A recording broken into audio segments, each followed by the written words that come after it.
Malgrat ha celebrat aquest dijous al vespre la sessió plenària del mes d'abril. D'entre els punts que s'hi van tractar cal destacar l'intens debat polític que va despertar l'aprovació del document de participació ciutadana del projecte del barri del Castell. Els grups de l'oposició diuen que en aquest comitè se'ls exclou i reclamen poder-hi participar. El govern manté que és un òrgan pensat pels ciutadans i on no hi caben veus polítiques.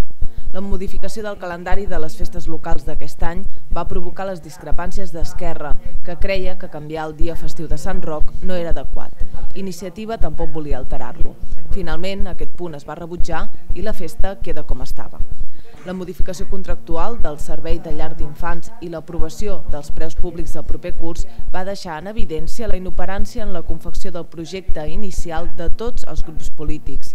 L'escola Bressol Els Fesolets, que en 5 mesos de funcionament només compta amb poc més d'una vintena de nens i nenes a les seves aules, és deficitària.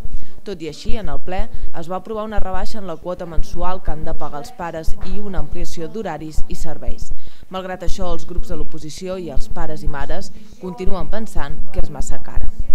Esquerra va presentar 2 mocions, una sobre la campanya Voluntaris per la Llengua i l'altra per demanar un catàleg d'arbres del municipi. Un cop més, el grup va denunciar que el govern local els copia les propostes, aprofitant els tràmits per entrar-les al plenari.